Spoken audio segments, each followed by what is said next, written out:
Bom dia, irmãos e irmãs. Nós retomamos a nossa série sobre os 5 pilares da Reforma. Aqueles 5 grandes temas foram redescobertos no século XVI. Somente Escritura, somente Cristo, somente graça, somente fé, somente glória de Deus.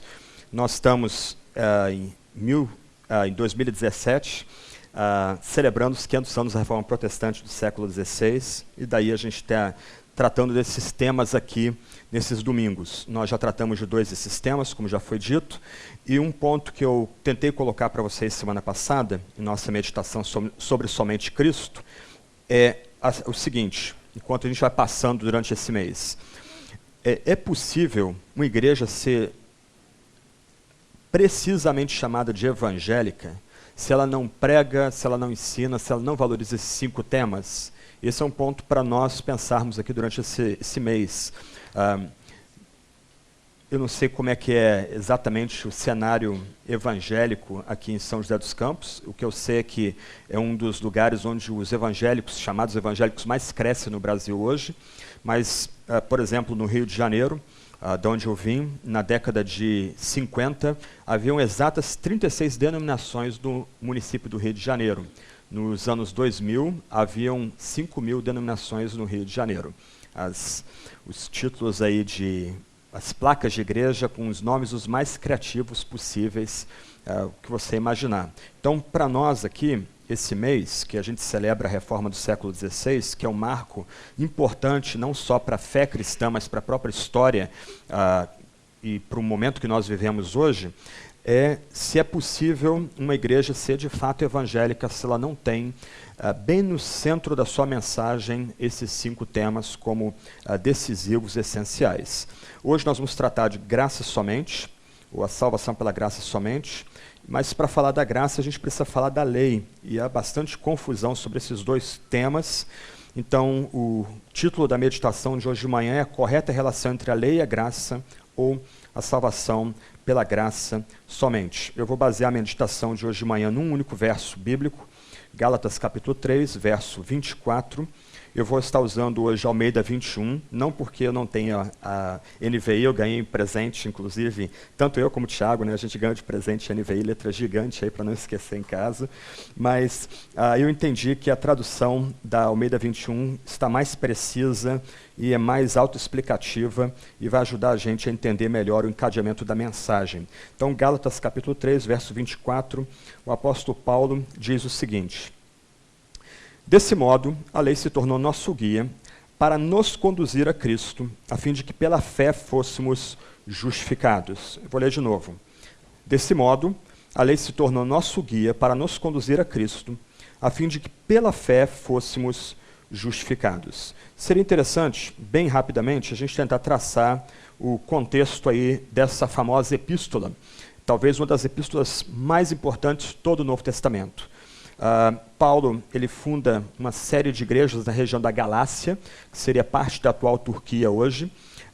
Ele planta essas igrejas com bastante esforço, mas quando ele vira as costas, quando ele deixa aquelas igrejas e se volta a outro campo, algum outro tipo de cristãos começam a andar nos passos de Paulo e começam a semear algum tipo de contenda e discórdia dentro da igreja da Galácia. Paulo é o campeão da graça, ele é o doutor da graça, por assim dizer. E ele comunicou a graça para aquelas pessoas na Galácia de tal forma que eles foram chamados e atraídos a Cristo e se constituíram igreja. Agora, esses cristãos, que são judeus como Paulo é judeu, começam a ensinar um outro tipo de mensagem. Os eruditos, aí, os exegetas, vão rotular esse outro grupo como cristãos judaizantes. Esses chamados cristãos judaizantes começaram a questionar o ministério de Paulo como uma forma de abrir um espaço para que a mensagem que Paulo havia pregado anteriormente fosse colocada de lado e agora a mensagem desses judaizantes viesse a sobressair. Então eles começaram a ensinar que a salvação era pela fé. Isso não era algo disputado para esses crentes judaizantes. Eles estavam prontos a concordar com Paulo nesse sentido. Mas o que eles começaram a ensinar é que a mensagem de Paulo era radical demais e unilateral demais. Então o que eles começaram a proclamar nas igrejas da Galácia é que não bastava apenas crer em Jesus, para que um homem ou mulher viesse a ser salvo, era necessário não só crer em Jesus, mas também passar a cumprir aquilo que Paulo chama nessa epístola, entre aspas, de obras da lei. Em outras palavras, para que um gentio na Galácia, uma pessoa completamente estranha a Israel, ao oráculo de Deus a Israel, a aliança de Deus com Israel, a circuncisão, etc., esse gentio viesse a ser um crente de fato, ele precisaria crer em Jesus, mas para os homens eles precisariam ser circuncidados, e homens e mulheres precisariam se submeter às regras dietéticas e precisariam guardar o Shabá, o sábado, que começaria aí na sexta-feira à noite, como um sinal de que eles agora eram parte do novo povo de Deus. Em outras palavras, o que esses cristãos judaizantes estavam ensinando é que os gentios, aquelas pessoas que não eram de etnia judaica, eles só seriam de fato cristãos se eles abraçassem um tipo de revisão cristã do judaísmo, defendendo a noção de cooperação para a salvação. Eles seriam salvos na medida que cooperassem com a graça, abraçando as obras da lei. E como eu gosto de dizer, Paulo realmente não está para brincadeira na epístola aos Gálatas, né? A epístola que ele escreve aos Gálatas. Essa epístola não tem uma única palavra de elogio, não tem uma única palavra distintiva, destacando algum amigo de Paulo, como São Jerônimo, um antigo pai da igreja que traduziu a Bíblia do hebraico e do grego para o latim, ele dizia, quando ele lia a epístola de Paulo aos Gálatas, ele escutava raios e trovões. Paulo chega ao ponto de amaldiçoar essas pessoas. 2 vezes, logo no começo da epístola, versos 6 até verso 9. E por que ele amaldiçoa? Porque ele torna esses cristãos judaizantes, esses novos mestres, gente que está amaldiçoada pelo próprio Deus, gente que Paulo evoca as maldições divinas sobre elas. Porque eles estão ensinando um outro evangelho que não é evangelho. Em Gálatas 1, Paulo ele usa uma distinção que se perde na tradução portuguesa. Ele vai dizer que esses cristãos judaizantes, eles ensinavam que eles estavam ensinando uma outra ênfase da mensagem de Jesus Cristo. Olha, Paulo ele ensinou uma parte, agora nós estamos complementando a mensagem de Paulo. Paulo ensinou que a salvação é por Cristo e graça e fé somente. Mas ok, Paulo não foi completo, ele foi unilateral. Nós estamos ensinando que é necessário crer em Jesus, é necessário descansar na graça, mas a gente tem que operar um pouco, a gente tem que trabalhar um pouco para ser salvo. E a gente coopera com Deus abraçando as regras da antiga aliança, as regras do judaísmo e do Antigo Testamento. É isso que eles estão dizendo, e Paulo vai dizer de jeito nenhum. Esses mestres, eles estão ensinando uma outra mensagem que não vem de Deus. Esses mestres estão ensinando a mensagem que vem da própria carne. Por isso eles são malditos, eles são duplamente malditos. E o ponto de Paulo aqui é tão sério, já que o que está em risco é a graça somente, que o único lugar em todo o Novo Testamento que um grupo é amaldiçoado 2 vezes é esse grupo que está semeando a contenda entre as igrejas da Galácia e sugerindo que a salvação não é só pela graça somente, mas o ser humano deve cooperar com a salvação, cooperar com a graça, cumprindo as obras da lei ou fazendo as obras da lei. Mas tal noção é completamente rejeitada pelo apóstolo Paulo na sua epístola. Antes, o que Paulo vai fazer é mostrar o que é a lei, uma visão correta do que é a lei e qual a relação da lei com a graça e como as duas operam. Então, nós voltamos aqui ao nosso texto, Gálatas capítulo 3, verso 24. Eu vou dividir em 3 partes. Então, eu vou tratar aí do papel da lei. A lei se tornou nosso guia. Depois, o que a lei de fato faz, ela nos conduz a Cristo. E qual é o fim da lei para que a gente venha a ser justificado pela fé somente. Então, a primeira parte aí, nós tratamos então de qual é o papel da lei para Paulo.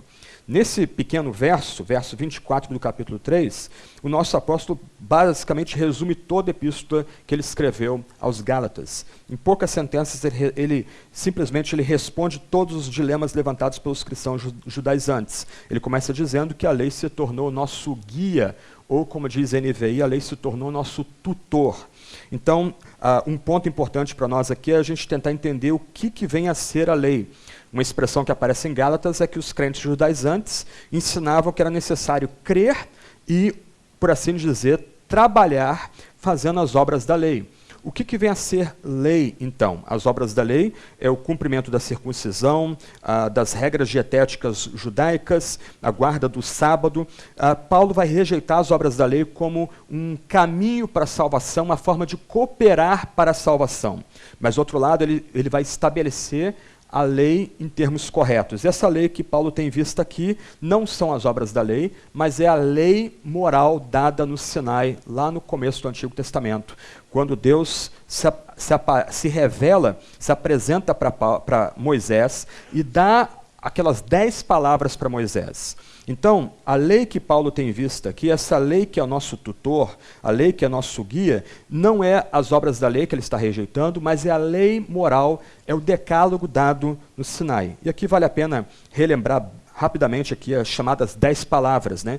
Há um mandamento que nós devemos adorar a Deus somente, outro que a gente não deve fazer ídolos e cultuá-los, outro que a gente não deve tomar o nome de Deus em vão, a gente não deve violar a santificação do dia de descanso, devemos honrar pai e mãe, não devemos assassinar, não adulterar, não furtar, não dar falso testemunho, não cobiçar. O ponto, talvez, que a gente às vezes perde de vista aqui, que é muito fácil cumprir as obras da lei. Se você notar, as obras da lei são obras basicamente externas que são feitas para Deus. Uma cicatriz que é feita no corpo, um tipo de corte que é feito no corpo, cumprir as regras dietéticas do Antigo Testamento, comer comida kosher, por exemplo, não tocar carne impura, comida impura, guardar o sábado. Todos esses sinais externos são fáceis de cumprir. Agora, cumprir o decálogo é uma impossibilidade. E a gente vai tentar ver isso no decorrer da nossa mensagem hoje de manhã. Então, Paulo começa lembrando aqui que a lei, que é o nosso guia, que é o nosso tutor, é uma lei muito específica. Essa lei não é as obras da lei que ele está rejeitando como meio de salvação. Essa lei aqui é a lei dada no Sinai, aquelas 10 palavras, as 10 instruções que Deus deu no Sinai. E um ponto importante para nós, é que muitos de nós foram criados numa tradição em que supõe que essa lei moral não tem mais nenhum valor para o cristão, para o gentio na Nova Aliança. Essa lei moral não diz mais nada para a gente, nós não temos mais o que aprender com a lei moral, mas Paulo está dizendo que essa lei é nosso guia, essa lei é nosso tutor, ou como no grego, a lei é nosso aio. Então, Paulo aqui é bem específico, antes a gente desenvolver o ponto aqui, ele está tratando da lei como dada no Sinai, aquelas 10 palavras, as 10 instruções dadas para o povo do pacto no Sinai. O que ele quer lembrar aqui é que essa lei tem valor permanente, e ela é dada como nosso guia. A palavra grega que é dada aí é aio, é uma palavra bem específica, ela caracterizava um tipo de escravo do mundo antigo, geralmente um escravo mais educado, provavelmente um escravo grego, que cuidava de um menino rico e tinha como dever aí levá-lo para a escola, buscá-lo na escola. Então era um tipo de escolta, e ele aplicava deveres disciplinares de cunho moral, algumas vezes até mesmo usando de castigo físico para que aquele jovem rico pudesse aprender de fato. Só lembrando aqui, a escravidão no mundo antigo não tem nada a ver com etnia, a escravidão tinha tudo a ver com a questão da derrota no campo de batalha. Um povo era derrotado pelos romanos, toda aquela nação era tornada como escrava. Então aqui a gente tem visto um tipo de escravo culto, provavelmente um escravo grego, que era esse tipo de guia para a criança, para o adolescente, enquanto ele crescia, e ele podia usar então castigos disciplinares para disciplinar essa criança.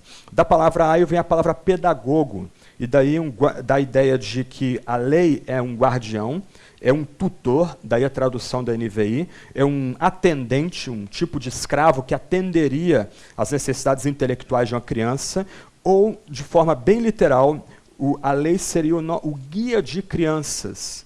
Então, o ponto de Paulo aqui é que ele usa a expressão guia, tutor, e daí a palavra aio, como um tipo de metáfora para comunicar o que a lei faz com todos nós, judeus e gentios.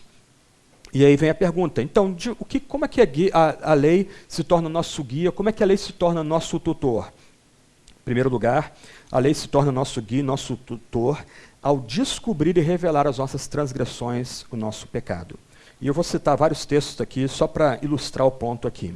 Por exemplo, em Gálatas 3,19, eu estou usando outra tradução, a nova tradução da linguagem de hoje, para tornar o texto aí mais claro para a gente aqui, vai dizer o seguinte, que a lei é dada para mostrar as coisas que são contra a vontade de Deus. Então a lei é um tutor, a lei é um guia, e um guia muitas vezes severo, duro, conosco, porque a lei revela os nossos pecados, revela tudo aquilo que a gente faz contra Deus. Tendo a lei moral na mente, e contrapondo às obras da lei, a gente pode lembrar que, mais uma vez, as obras da lei, esses ritos externos, a gente pode fazer. A gente pode fingir para as pessoas, ou a gente pode aparentar para as pessoas que nós estamos no povo de Deus pelo puro cumprimento desses ritos externos. Mas Paulo está rejeitando esses ritos externos como uma forma de cooperação com a graça. Corretamente entendida, a lei revela os nossos pecados. E quando a gente é confrontado pelo decálogo, vamos pensar no primeiro mandamento, não terás outros deuses diante de mim. A gente é chamado, é comandado a adorar somente a Deus. Quem de nós consegue adorar a Deus todo o tempo? Volta e meia nós estamos colocando no lugar de Deus nossos ídolos, nossos muitos ídolos que a gente gosta de fabricar. O mandamento diz, não tomarás o nome de Deus em vão. E geralmente, principalmente aqueles criados assim, numa tradição mais influenciada pelos americanos, entendem que o cumprimento do mandamento consiste em não proferir o nome de Deus em todo o tempo. Mas a ideia do mandamento, corretamente entendida, é que a gente não deve ter pensamento medíocre ou pequeno de Deus. E quem consegue pensar de Deus de forma apropriada aqui entre nós? Nota que, mandamento após mandamento, a gente vai quebrando, vai destruindo esses mandamentos. E Deus ordenou esses mandamentos de tal forma que se a gente quebra um mandamento, é como se quebrasse todos os outros mandamentos. A gente pula para o último mandamento, eu vou voltar ele mais adiante. O último mandamento diz não cobiçar. A gente é chamado a preservar a castidade do nosso coração. A gente é chamado a viver contente com o que nós temos. Quem não vive sem cobiçar aqui? Cobiçar os bens do próximo, cobiçar aquilo que o próximo tem, cobiçar aquilo que a gente não tem, cobiçar aquilo que a gente gostaria de ter. A gente está constantemente quebrando o mandamento, constantemente violando o mandamento. Então a lei é dada por Deus para nós, para revelar os nossos pecados, revelar a nossa miséria diante de Deus. Então, como diz o texto, Gálatas 3,19, a lei é dada para mostrar as coisas que são contra a vontade de Deus. Num ponto muito sério aqui, quando nós quebramos o mandamento, nós estamos atacando a própria honra e dignidade de Deus. Nós estamos indo contra o próprio Deus. Então, gente, num ponto bem sério aqui, quando nós pecamos, nós não estamos pecando contra o próximo. Nós não estamos deixando de, por assim dizer,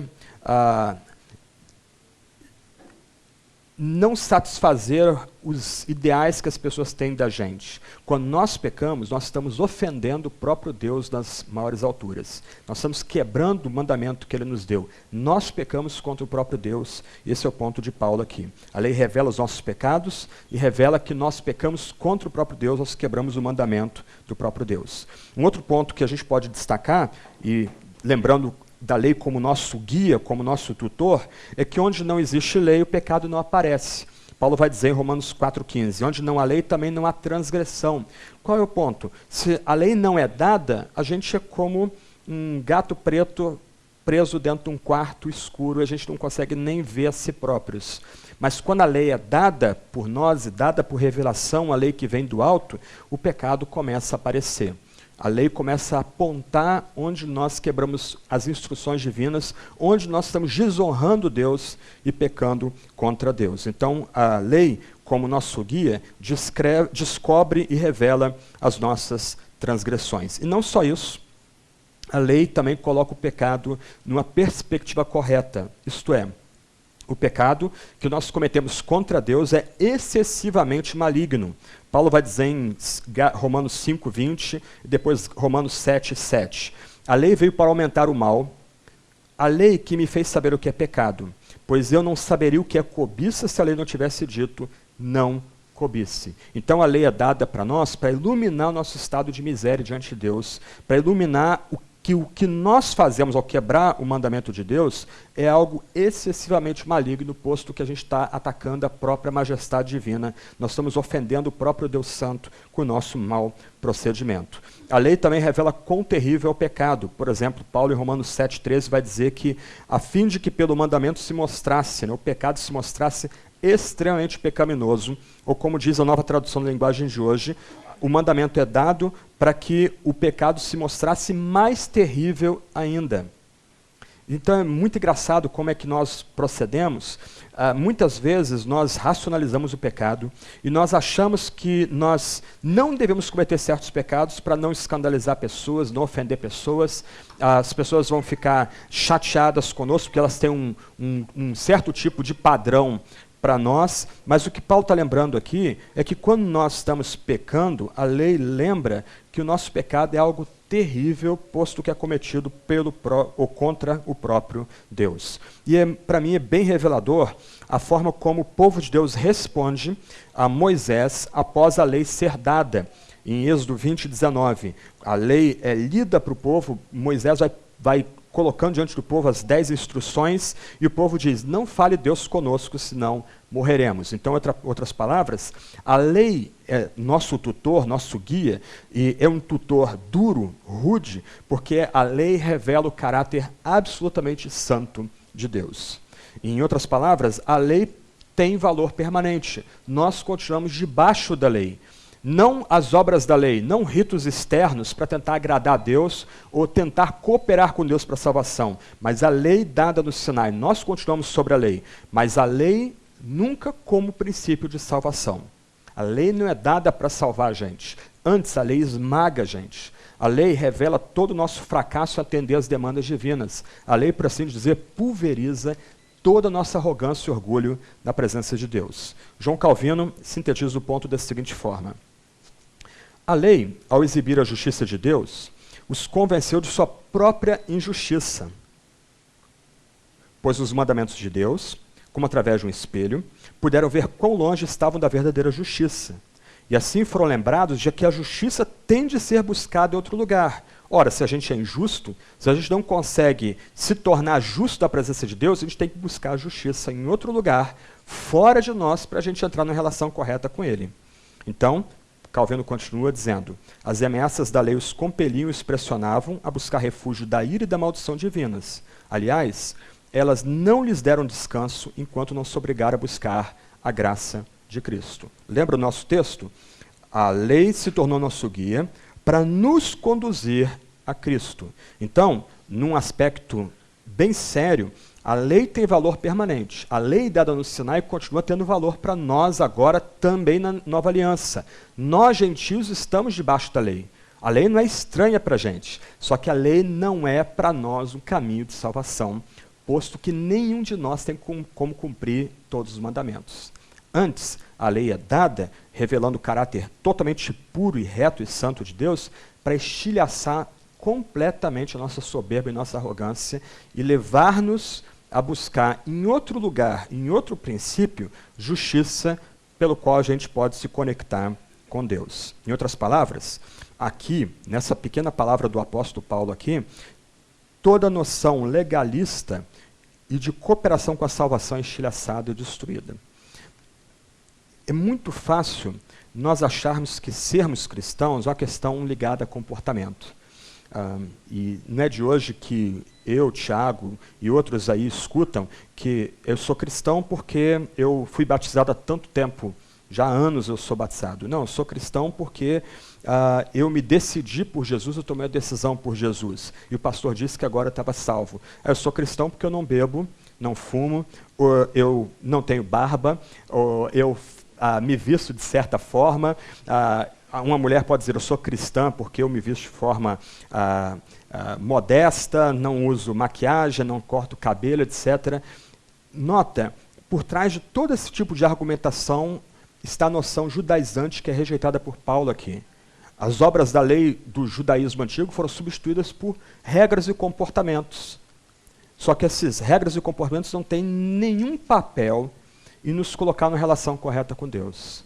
Antes, quando todos nós juntos somos colocados diante da lei como esse tutor, esse guia, toda a nossa religiosidade é despedaçada, toda a nossa arrogância é destruída, toda a nossa noção de que a gente é bom e por isso que a graça foi nos dada é arrasada. Não fica pedra sobre pedra. Então, a lei como tutor e como guia revela o nosso estado sem Cristo. Nota que a gente ainda não entrou na segunda parte da mensagem. A gente está tratando aqui de a lei se tornou nosso guia. Ela vai nos conduzir a Cristo. Mas quem é o homem e a mulher sem Cristo do mundo diante dessa lei, essa lei que é um tutor? A lei vai lembrar que aqueles que estão sem Cristo do mundo são inimigos de Deus. Revertendo o dito de Paulo em Romanos 5:1, temos paz com Deus? Nós temos paz com Deus quando fomos reconciliados com Deus por meio de Jesus. Enquanto a gente não tem Jesus, nós estamos em litígio, em luta contra o próprio Deus. Nós somos inimigos de Deus. Então, a lei, como nosso tutor, como nosso guia, também despedaça completamente toda noção de que a gente pode ser religioso, pode estar conectado com Deus sem Jesus Cristo. Falar de Deus sem Jesus não tem serventia nenhuma para o apóstolo Paulo e para a fé cristã. E aqui é um desafio para a gente aqui. Será que as músicas que a gente canta podem ser cantadas por um islamita, por um espírita, por certos católicos, sem problema algum? Se eles estão cantando as nossas músicas sem nenhum problema de consciência, nenhum desafio intelectual, é que a gente está cantando errado aqui. As nossas letras estão erradas. A gente tem que colocar Cristo no coração das músicas que a gente canta. Cristo tem que estar no centro das nossas orações. Cristo tem que estar no centro da nossa mensagem. É muito fácil falar de Deus de forma genérica. Mas Paulo lembra que a lei é um tutor que nos conduz a Cristo. Então, sem Cristo, a lei lembra, esse tutor duro, rude, lembra que sem Cristo nós somos inimigos de Deus, nós estamos em luta com Deus. Se nós tivéssemos a chance, sem Cristo, nós escalaríamos até o trono de Deus no universo, nós o mataríamos, tiraríamos o cadáver dele do trono e assentaríamos no trono no lugar dele. Isso somos nós, sem Cristo, no mundo. Inimigos de Deus, em luta contra Deus, nós precisamos de Cristo para sermos reconciliados com Deus. A lei lembra que sem Cristo, nós somos mortos em nossos pecados. Paulo vai lembrar em Efésios 2:1 que nós estávamos mortos em nossas transgressões e pecados. A palavra pecado pode ser interpretada como errar o alvo, a palavra transgressão como sair do caminho, isto é, Deus dá um alvo para a gente cumprir, a gente não consegue atingi-lo, Deus nos dá um caminho pelo qual trilhar, um caminho de santidade, retidão, a gente não consegue caminhar nele, então nós somos pecadores e transgressores, e nós estamos mortos nesses pecados e transgressões. A gente gosta da ficção de que o ser humano ele está no barco, no meio de uma tormenta, e ele ainda tem controle. Um pregador pode jogar a boia de Jesus, outro pode jogar a boia do Evangelho segundo Allan Kardec, outro a boia do Livro dos Mormons, outro os textos de Ellen Goldwhite, outro talvez o socialismo como um tipo de princípio de religião secular, e esse ser humano ali no barco ele pode pular no mar e nadar até uma daquelas boias e encontrar algum tipo de salvação ali. Mas o que Paulo lembra é que o ser humano está no porão do barco, o barco afundou e o ser humano morreu. O ser humano está morto nos seus pecados e transgressões. O morto não tem vida. O morto precisa ser vivificado para receber graça, para receber o favor divino. O ser humano está morto. Então a lei lembra, mais uma vez, tem em mente, a lei aqui é nosso aio, é nosso tutor, nosso guia, e não um tutor para brincadeira. Ele está com uma palmatória, os mais velhos lembram. Ele está ensinando a gente com palmatória. E a lei, como esse mestre que usa uma palmatória, quer lembrar que sem Cristo, nós não somente somos inimigos de Deus, mas também estamos mortos em nossos pecados. Mais do que isso, na sequência em Efésios 2, Paulo vai lembrar que o ser humano sem Cristo no mundo não só está morto nos seus pecados, mas ele é escravo dos seus desejos do mundo e de Satanás. O ser humano não tem livre-arbítrio, nesse sentido. Ou, em outras palavras, a liberdade do ser humano é usada apenas para fazer os seus desejos maus, para fazer a vontade do diabo e fazer a vontade do mundo como uma ideologia, um sistema anti-Deus, um sistema que se levanta contra Deus. Como alguém morto pode escolher? Como alguém que é escravo pode escolher? Então, se você quiser pensar no ser humano sem Cristo no mundo, ele é um escravo, tem uma corrente no calcanhar dele, e nessa corrente não tem só uma bola, tem 3 bolas. Tem a bola da carne, dos seus desejos maus, dos seus desejos pecaminosos, tem uma bola escrita Satanás, então a vontade dele é cativa ao diabo, e tem uma bola mundo, que não é a matéria, mas é um sistema de pensamento que se levanta contra Deus, e esse ser humano sem Cristo, ele é cativo ao mundo. Então o ser humano não só é inimigo de Deus, não só é morto no seu pecado, mas ele é escravo, ele é existencialmente escravo. Paulo não tinha imagem de um viciado em crack, mas a alma do homem sem Cristo no mundo é de um viciado em crack e abstinência. Parece um ratinho, uma imagem terrível, um tipo de ratinho, um hamster ali mexendo, nervoso porque ele está em crise de abstinência. Essa é a nossa alma sem Cristo no mundo. Nós somos escravos dos nossos desejos, escravos do mundo, escravos de Satanás. Paulo vai lembrar que o nosso estado sem Cristo é revelado pela lei, então nosso corpo é afetado, até mesmo a matéria é afetada. A matéria, por assim dizer, nos puxa para o pecado, não só nossa vontade é inclinada para o mal, inclinada para o pecado, mas nossa carne também é inclinada para o pecado. Paulo vai lembrar que também o homem sem Cristo tem a mente obscurecida, os melhores pensamentos dos incrédulos são maculados pelo pecado, a pessoa como que está tateando na esfera de tentar se religar a Deus e se aproximar de Deus, e de forma bem escandalosa, já que o incrédulo, o homem sem Cristo no mundo, vive numa mentira existencial. Jesus vai lembrar que o homem sem Cristo, ele é filho do diabo, ele é servo do diabo, como ele vai dizer, o vosso pai é o diabo. Se eu não citasse Jesus aí, acho que vocês não acreditariam que Jesus chega a esse ponto de dizer que aquele que vive nessa mentira tem por pai o próprio diabo, na medida que Jesus é a verdade, é a única verdade. O quadro que é pintado aqui, em Paulo, em João, esses grandes autores do Novo Testamento, não é nada otimista. Nós fomos durante muito tempo nutridos com a ideia de que o mal nós somos contaminados pelo meio que nós vivemos. É o meio que nos muda, o meio que nos modela, o sistema, né? Lembra do segundo filme Tropa de Elite? O filme termina quase com um palavrão, né? Mas o sistema é mau, o sistema é que nos corrompe. De jeito nenhum, gente. Somos nós que poluímos o lugar onde estamos. Nós é que nos auto-sabotamos constantemente. E se nós estamos sem Cristo, nós não temos esperança nenhuma. O nosso quadro é tenebroso aqui. Por quê? Porque no final nós todos estamos debaixo de maldição se estamos sem Cristo. E nota que é uma maldição que não procede do diabo, como alguns neopentecostais querem ensinar, mas é uma maldição que procede do próprio Deus. Olha o que Paulo vai dizer em Gálatas 3:10. Lembra, Gálatas 3:24 é um resumão de tudo que Paulo tem a afirmar nessa epístola. Ele vai dizer o seguinte: os que confiam na sua obediência à lei estão debaixo de maldição, pois as escrituras dizem, e ele está citando Deuteronômio 27:26, quem não obedece sempre a tudo que está escrito no livro da lei está debaixo da maldição de Deus. Então, mais uma vez, quem consegue cumprir todos os mandamentos? Quem consegue cumprir todos eles? E ao mesmo tempo? Ninguém. Nenhum de nós. Então, sem Cristo, todos nós estamos danados. Todos nós estamos debaixo de maldição.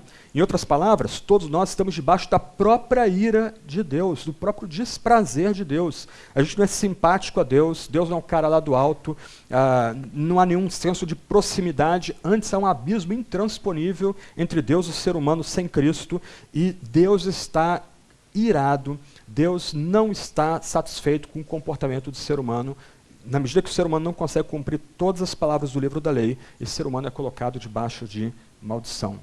Para vocês que gostam de desenho animado, e eu gosto também, a imagem que pode vir à mente da gente aqui é aquele personagem tipo Hard, né? Os mais velhos vão lembrar aqui, sinal também que eu não sou mais novo, mas aquela hiena que vivia reclamando de tudo, né? Nada vai dar certo, mas a ideia é que esse ser humano sem Deus, ele anda com a nuvenzinha em cima dele, com raios e trovões prontos a cair sobre a cabeça dele em qualquer tempo, em qualquer momento.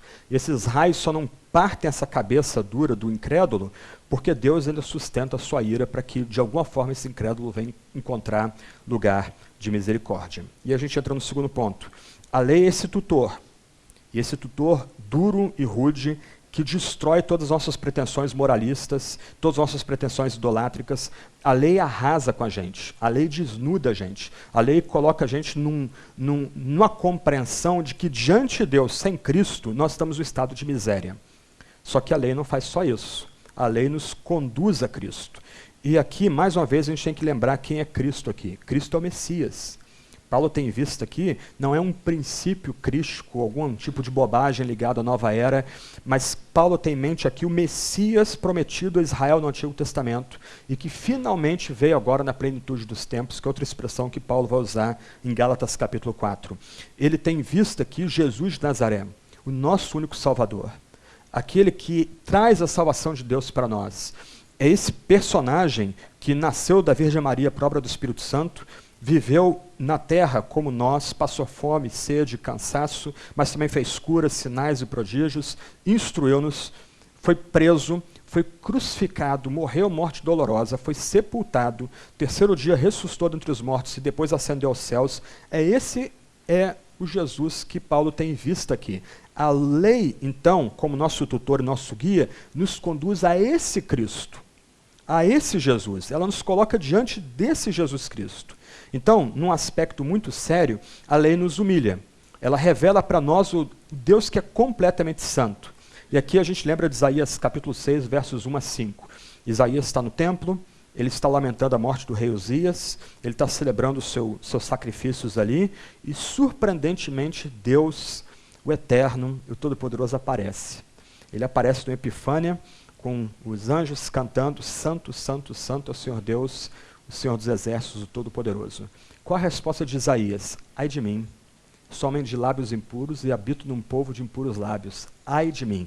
A lei, então, nos humilha, a lei coloca diante de nós um Deus completamente santo, um Deus que é tão puro que não pode ver o mal, e a nossa resposta a ele é, ai de mim. Eu preciso buscar a minha relação correta com Deus em outro princípio fora de mim. Eu preciso buscar aquele que vai me colocar numa relação correta com Deus, que é Jesus Cristo, que é Cristo. A lei, então, nos conduz a Cristo. A lei convence, então, aqueles que não estão em Cristo do seu estado miserável. E aqui a gente volta para a distinção entre a lei moral e as obras da lei. No Antigo Testamento, a lei moral era dada para todo o povo como sinal da aliança para humilhar o povo, para quebrantar o povo. Só que Deus não deixa o povo em desespero. Deus estabelece as leis cerimoniais, o tabernáculo, o sumo sacerdote, os sacrifícios. Então, a correta relação de lei e graça no Antigo Testamento é que a lei no Antigo Testamento também humilhava o povo de Israel e conduzia o povo de Israel humilhado e quebrantado para o tabernáculo, para o templo, onde, por meio do sacrifício de um ovelhinho inocente, sangue seria aspergido sobre o povo de Deus no Antigo Testamento. Era o sangue que cobriria a multidão de pecados de Israel no Antigo Testamento. Então, mesmo no Antigo Testamento, a lei moral nunca foi dada como meio de salvação. A lei moral era dada para humilhar todo o povo, para encerrar todo o povo debaixo de miséria e levar o povo humilde para o tabernáculo, para o templo, para o povo ser coberto com o sangue do sacrifício do inocente. E o padrão permanece no Novo Testamento. Então, se você quiser visualizar, no Antigo Testamento você tem um Sinai, onde a lei moral é dada humilhando o povo. Depois você tem um tabernáculo, ou tem o templo, como um edifício, onde os pecados eram cobertos, onde os pecados eram expiados, onde o perdão era pronunciado. Não pelo que o povo fazia ou deixava de fazer, mas pelo sacrifício do inocente, como preparação pedagógica para a vinda de Cristo. Então a lei nos conduz a Cristo. Como é no Novo Testamento agora? João Batista, o grande profeta da Nova Aliança, como é que é a mensagem dele? Arrependei-vos. E depois, eis o Cordeiro de Deus que tira o pecado do mundo. Então mesmo João Batista, o profeta que liga a antiga aliança à nova aliança, ele não ensinou que a lei era um tipo de caminho de salvação, um caminho para agradar a Deus. Não, João Batista vai ensinar que as pessoas têm que abandonar os seus pecados por meio do arrependimento, porque salvação, porque se conectar com Deus ocorre somente por meio de Cristo, que é o Cordeiro de Deus que tira o pecado do mundo. O que Jesus diz para Nicodemos? Você precisa nascer de novo. Uma impossibilidade. Ele não está dizendo para Nicodemos, guarde os mandamentos. Nicodemos já luta como um mestre da lei para guardar os mandamentos em João capítulo 3. Mas Jesus ordena, ele dá um comando para que Nicodemos nasça de novo, o que só pode acontecer do alto. Esse tipo de renovação só vem de cima e não do ser humano. Para mim, talvez, o mais chocante seja a conversa de Jesus com o jovem rico. O jovem rico se aproxima de Jesus e bajula Jesus, bom mestre, o que hei de fazer para herdar a vida eterna? E Jesus, ele já dá uma travada no jovem rico. Ele vai dizer, olha, bom só tem Deus. O que o jovem rico está aprendendo de Jesus ali? Que toda a conversa vai ser balizada por um princípio, a santidade divina. Só Deus é santo. Ele muda o significado da palavra que o jovem rico usa para dirigir ao mestre, ali no caso a Jesus. E Jesus diz, você guarda os mandamentos? O jovem rico deve ter esfregado as mãos e dito, ok, eu guardo todos os mandamentos desde a minha infância. Aí Jesus vira para ele e o texto diz, Jesus amando, diz para ele, ok, pega todos os bens que você tem, vende e dá para os pobres e você me segue. E o jovem rico sai triste. O que Jesus faz ali?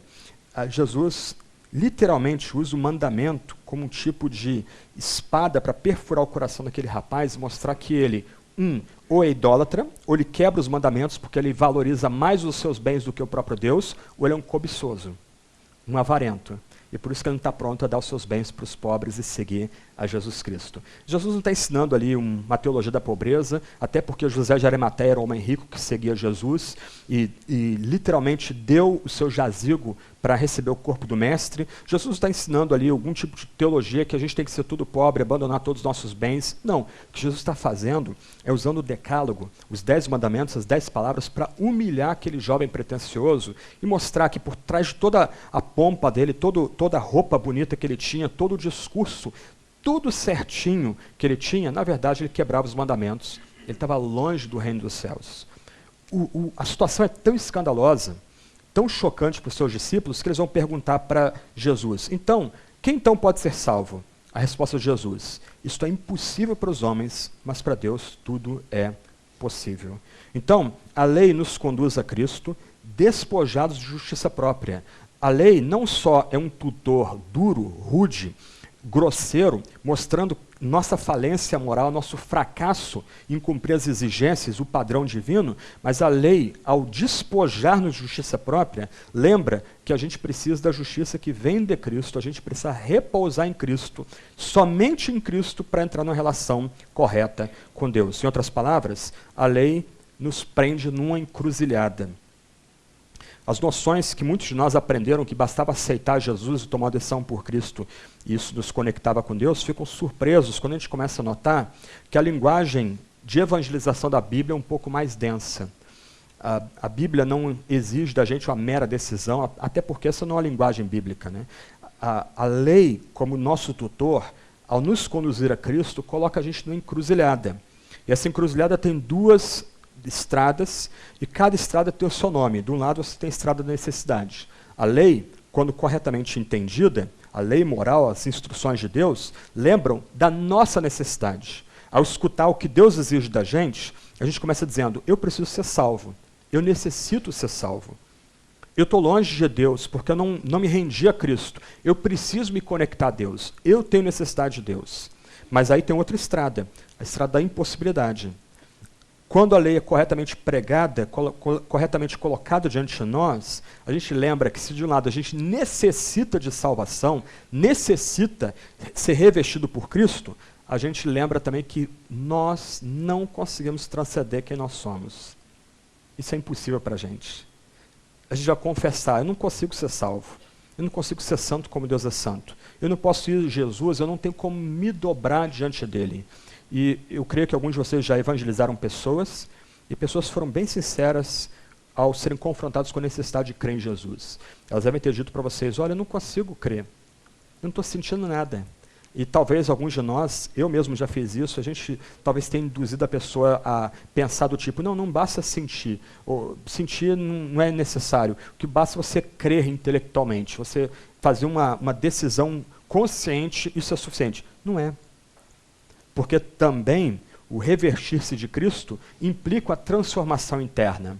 Então, ainda que a gente tentasse forçar a pessoa a uma conformação meramente intelectual ao Salvador, ela estava correta ao dizer para a gente, eu não estou sentindo nada.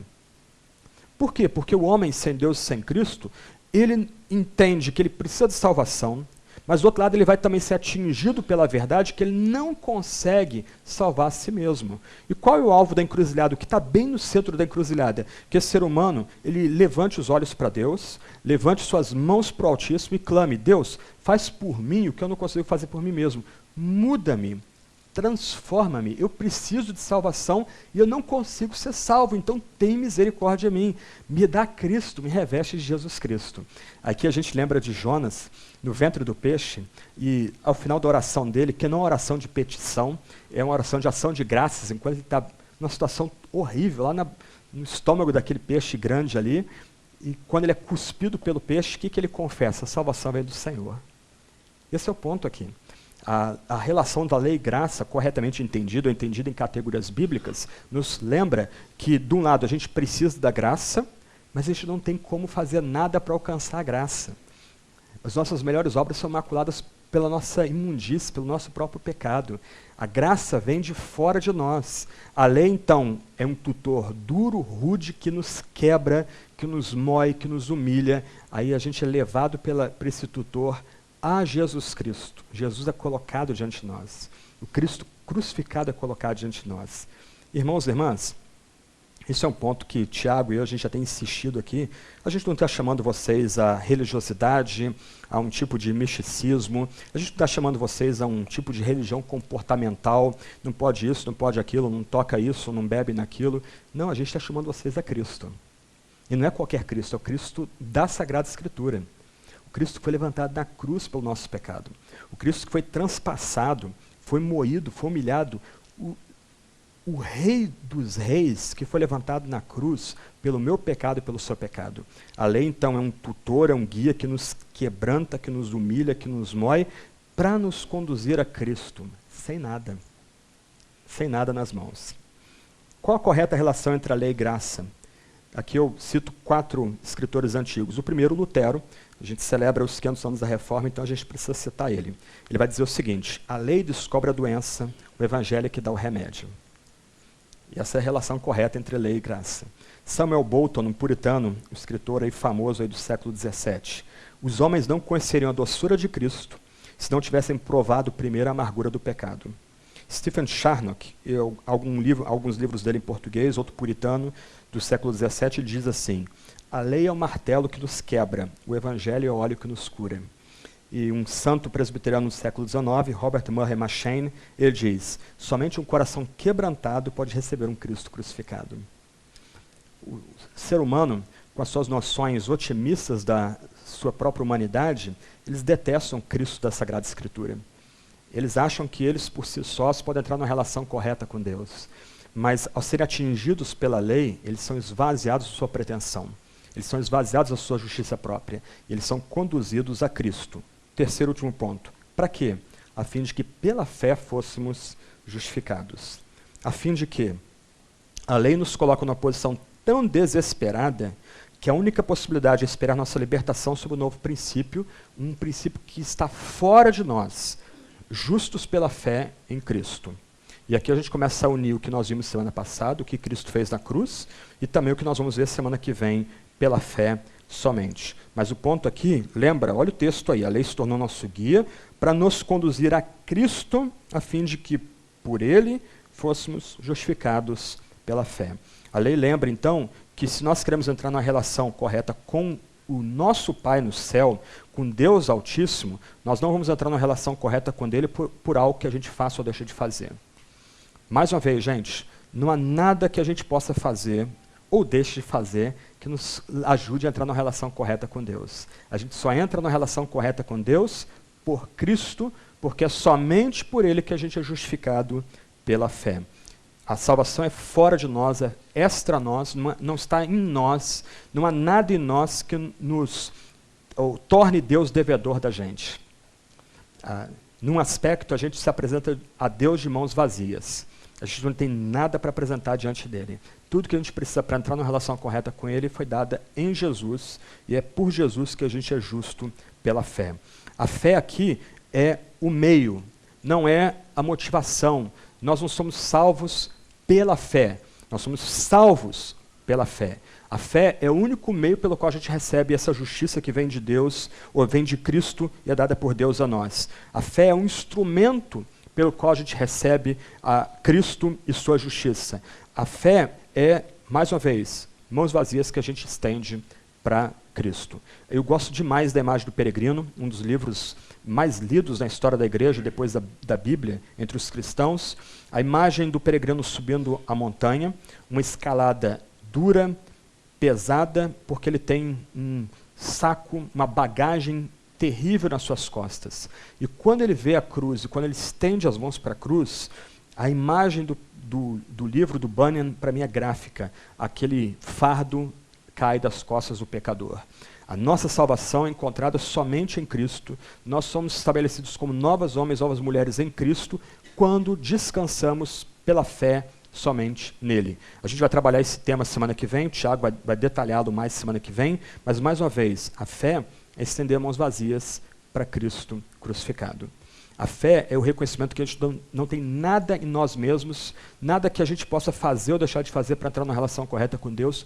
Tudo que nós precisamos é dado em Jesus e somente em Jesus. Sobretudo, isso vai ser desenvolvido semana que vem, a fé também é um dom de Deus. Ao mesmo tempo que nos é exigido ter fé em Cristo, do outro lado, lembra, na encruzilhada, faz por mim o que eu não consigo fazer por mim mesmo. Eu não consigo ter fé. Dá fé. Deus graciosamente concede fé para aquele que implora fé quando confrontado com seus pecados e entende que necessita de Jesus Cristo. Mas o texto termina, a fim de que pela fé fôssemos justificados. Irmãos e irmãs, aqui a gente tem a grande palavrinha que foi redescoberta na reforma do século XVI. Até então, os crentes entendiam que eles se faziam justos na presença de Deus. Mas quem consegue se fazer justo na presença de Deus? A lei estraçalhou a gente, a lei moeu toda a nossa arrogância aqui. Quem consegue se apresentar como justo na presença de Deus? Ninguém. Ninguém. A gente precisa buscar justiça em Cristo. E o surpreendente, o que é muito tocante aqui, que é lindo, é que Deus em Cristo concede justiça àquele que crê em Jesus somente. Em outras palavras, para parafrasear Lutero, há uma troca que a gente não consegue entender. As nossas palavras são poucas. Cristo foi moído na cruz pelo nosso pecado. Paulo vai lembrar que maldito todo aquele que é levantado ao madeiro. Cristo foi levantado na cruz. A maldição foi removida de sobre aquele que crê. A maldição foi colocada sobre Cristo. Só que isso é o aspecto negativo. O aspecto positivo é quando a gente estende as mãos para o crucificado, a gente recebe a perfeita obediência de Cristo. Ela é colocada sobre nós. Nós somos revestidos com toda a perfeição, com todos os méritos e com toda a santidade de Jesus e considerados como homens e mulheres que não têm mais pecado, que são justos pela fé. Isso é o Evangelho. Isso é o coração da mensagem cristã. A fé cristã não consiste em trabalhar, em fazer, em contribuir, em obrar, em se vestir, ou deixar de se vestir, sei lá, né? Depende das preferências, beber, não beber, comer, não comer. Isso não é fé cristã. Isso, como Paulo vai dizer em Colossenses, tem aparência de piedade, mas nega a piedade. A fé cristã consiste da gente se agarrar a Jesus como registrado, como revelado nos evangelhos, e ser revestido com a justiça perfeita de Cristo. Ou, em outras palavras, nós, diante de Deus, por causa de Jesus, por causa dos méritos de Cristo, somos declarados justos, considerados homens e mulheres como que nunca cometeram um pecado. Não por nós mesmos, que a gente vai continuar lutando com o nosso pecado, mas por causa do que Jesus fez lá atrás no Calvário. Eu vou usar algumas imagens bíblicas para encerrar aqui. A primeira vem de Isaías 61:10.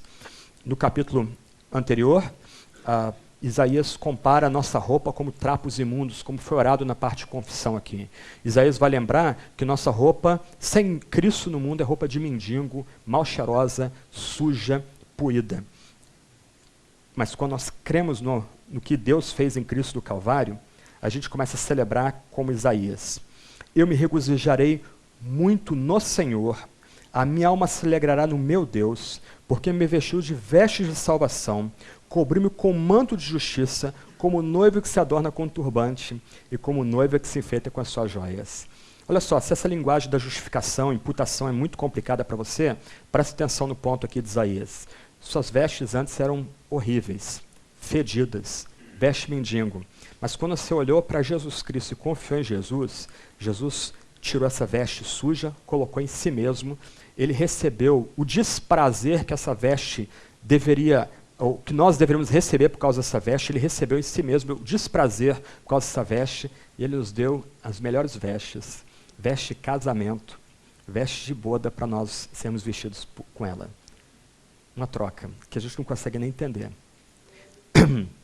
Fomos vestidos com vestes de noivo, com turbante, com uma noiva enfeitada com joias. É isso que acontece no milagre da justificação. E a partir de agora, essas são nossas vestes. Essa é a nossa nova posição.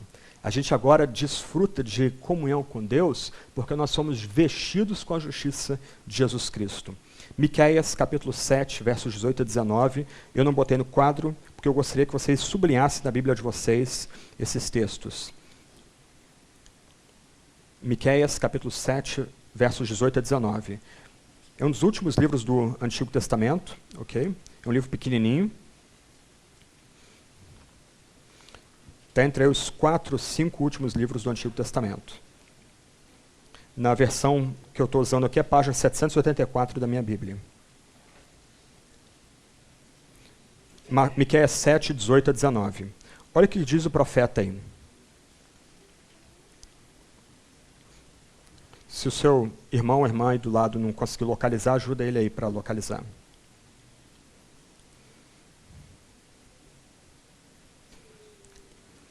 Quem é Deus semelhante a ti, que perdoas a maldade e te esqueces da transgressão do remanescente da tua herança? O Senhor não retém a sua ira para sempre, porque Ele tem prazer na misericórdia. Tornarás a ter compaixão de nós. Pisarás as nossas maldades. Olha que bonito agora. Tu lançarás todos os nossos pecados nas profundezas do mar.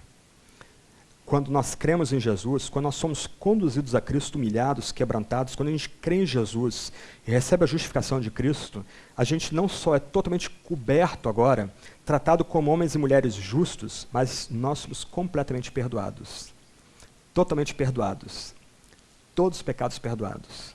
Os pecados perdem a capacidade de ofender a majestade divina, o pecado do crente, porque esse pecado já foi castigado e coberto lá atrás, no Calvário. Então, meu irmão, minha irmã, se você acha que sua salvação depende do arrependimento que você vai tentar ter no último minuto da sua vida, você está lascado. Você não está preso à salvação pelas obras. E numa noção sinergista de salvação, isso não é evangelho. Nós já fomos completamente perdoados, declarados justos, revestidos com a perfeição de Cristo, lá atrás, quando nós descansamos em Jesus somente. Lá atrás, quando nós cremos em Jesus somente. E a fé, a gente vai tratar disso semana que vem. Vira um pouquinho a sua Bíblia ainda no Antigo Testamento, último texto, eu não vou ler. Zacarias, capítulo 3, versos 1 a 5. Nós temos aí uma história de um sumo sacerdote chamado Josué, e essa história do Antigo Testamento também ilustra esse ponto do Novo Testamento. Mais uma vez, o que eu quero mostrar para vocês é que a salvação que Paulo ensina aos Gálatas não é estranha ao Antigo Testamento. Antes, o que Paulo está ensinando aos Gálatas está completamente alinhado com o Antigo Testamento.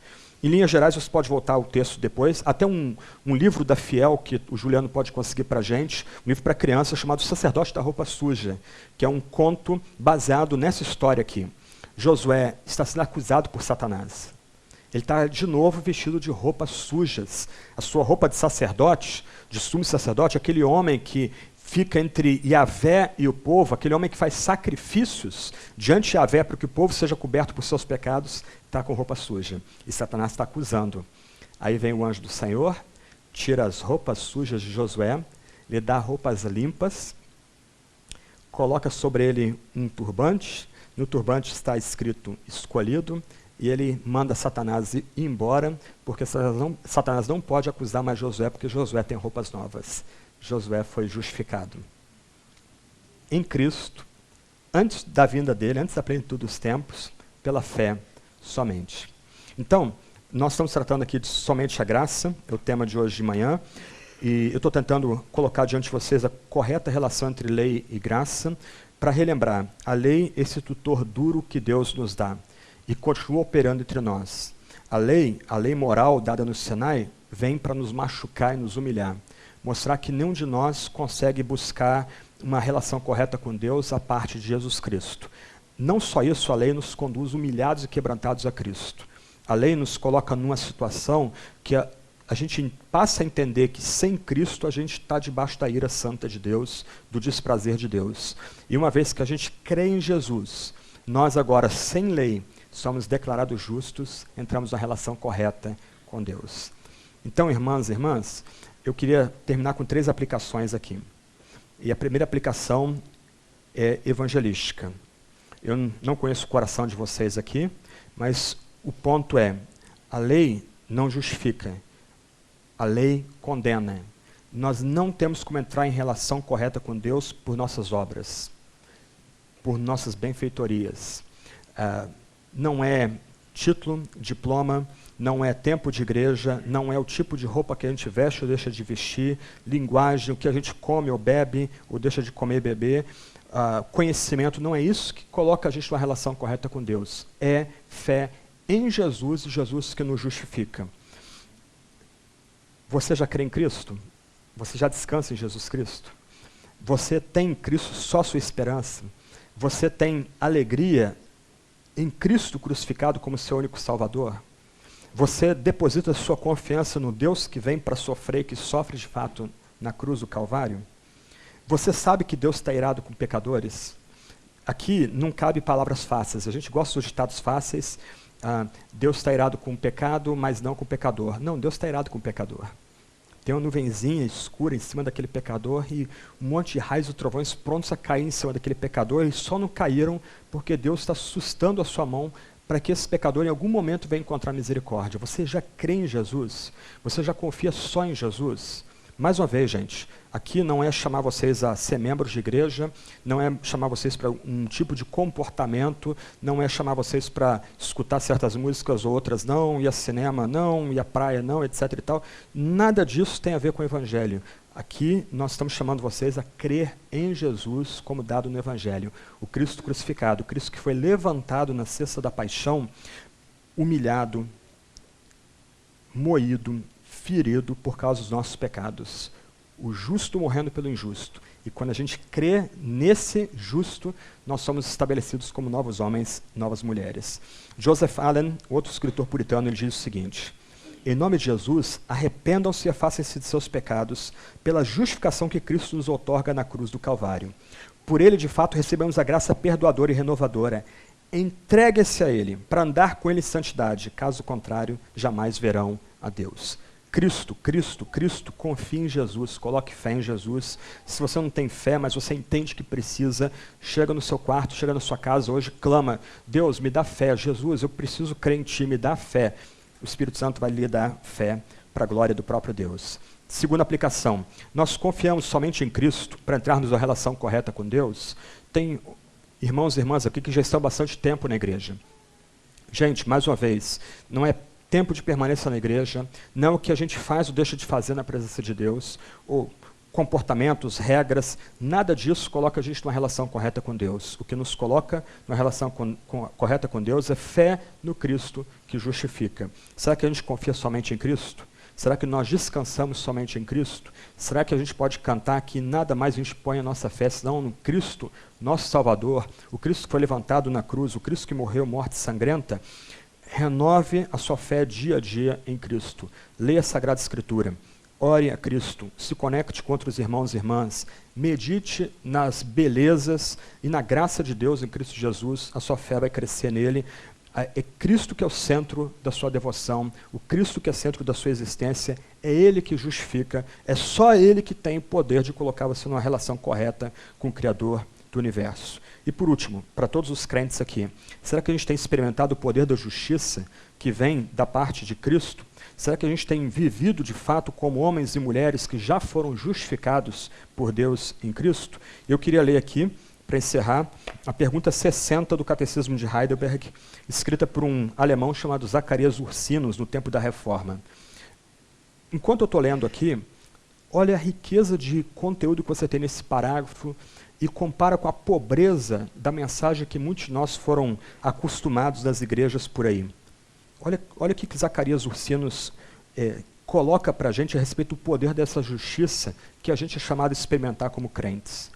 Como você é justo perante Deus? Somente por verdadeira fé em Jesus Cristo. É o que está sendo anunciado aqui. E ele continua. Olha que bonito isso aqui, gente. Mesmo que minha consciência me acuse de ter pecado gravemente contra todos os mandamentos de Deus, e de não ter guardado nenhum deles, e de ser ainda inclinada a todo mal, Todavia Deus me dá, sem nenhum mérito meu, por pura graça, a perfeita satisfação, a justiça e a santidade de Cristo. Deus me trata como se eu nunca tivesse cometido pecado algum ou jamais tivesse sido pecador. E como se pessoalmente eu tivesse cumprido toda a obediência que Cristo cumpriu por mim. Esse benefício é somente meu se eu aceitar pela fé de todo o coração. Essa é a mensagem da reforma. A igreja medieval é como um poço tapado. E os reformadores, com todos os defeitos deles, eles tinham muitos, eles destaparam esse poço e repartiram água cristalina na Europa, que chega até nós aqui. E essa água cristalina é a mensagem de que a gente é justo pela fé em Cristo Jesus. Que a gente experimente esse poder da justiça de Cristo, recebida pela fé somente. Que dia a dia a gente possa viver com consciências robustas, consciências que entendem que foram completamente perdoadas por Deus em Cristo. Que dia a dia a gente possa viver vidas alegres, contentes, plenas, bonitas, porque o nosso pecado foi castigado em Cristo Jesus. Não tem mais ira para a gente. Se nós cremos em Cristo, a ira foi removida. O que a gente tem agora é toda a alegria de Deus por meio de Jesus sobre a gente. Ele disciplina a gente? Sim, porque ele disciplina quem ama, mas a ira foi removida. É profundamente impróprio dizer que Deus se ira com crentes. Não, Deus está irado com quem ainda não crê em Jesus Cristo. Conosco, toda a alegria, todo o prazer dele está sobre nós, porque ele nos vê por meio de Cristo Jesus, que absorveu a ira que deveria ser derramada sobre a gente. Então, nesse mês da reforma, que Deus nos dê graça para nós reformarmos nossa mensagem, de tal forma que ela seja radicalmente bíblica, radicalmente centrada em Cristo e radicalmente mensagem da graça e da graça somente. Não de graça e obras, como Paulo rejeita a ideia dos judaizantes, mas graça somente. Vamos orar, depois os irmãos aí estão com a palavra.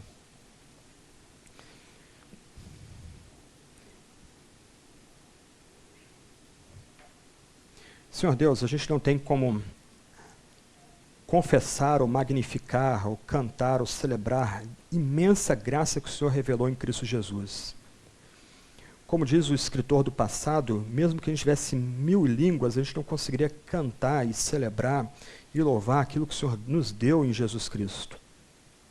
O teu Filho eterno, o Filho do teu amor, aquele que existia contigo desde a eternidade, desde sempre, foi dado por causa do nosso pecado e nossa iniquidade e transgressão.